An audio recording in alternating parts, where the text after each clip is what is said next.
Just southeast of Yeruham lies a geological wonder, Makhtesh Gadol, or the Great Crater.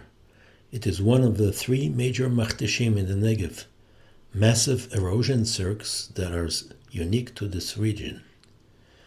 Unlike craters formed by meteorites or volcanoes, this was carved by the sheer power of time and water.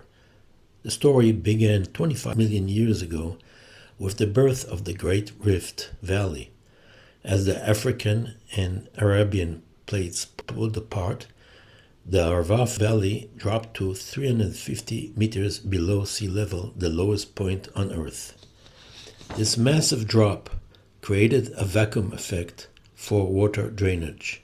About 5 million years ago, seasonal floods began sucking out the soft rock from deep beneath the surface, hollowing out the earth from the inside, while the solid limestone rim held firm.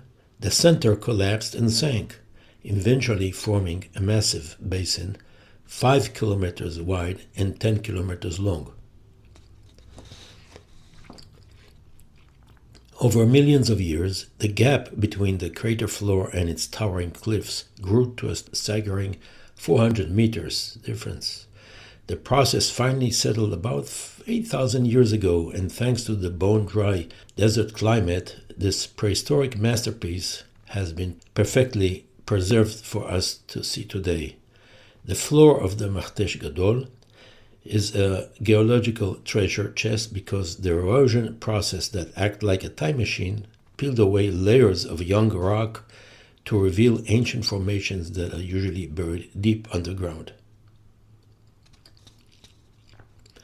On the surface of the crater are striking things to see. The most famous feature of the crater floor are sites of colored sands, best seen in eucalyptus parking on the eastern side of the crater.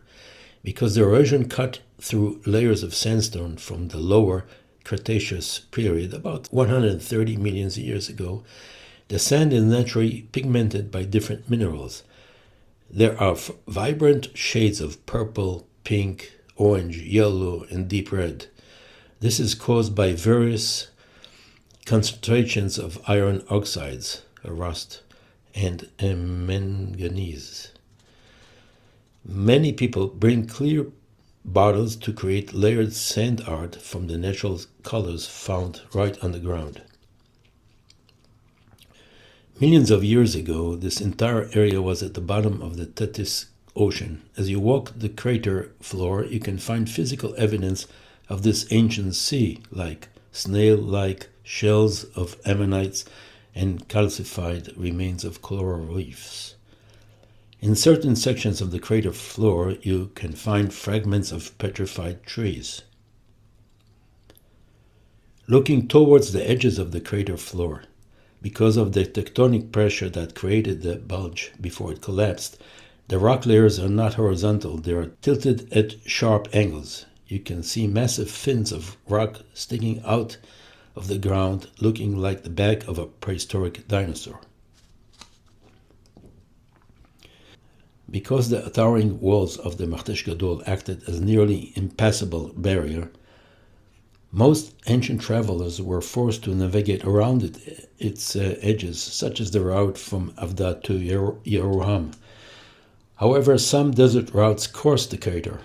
During the Roman period, for example, a desert route led from the Roman camp in Yeruham, traversed the northern valley of the crater, then passed gaps in the north edge of the crater. During the earlier Iron Age period, there were several fortresses on the north side of the crater. One of them was recently found on the north bank of Nahal Avnon. For more information, media, and details on this site and other Holy Land locations, please visit BibleWalks.com.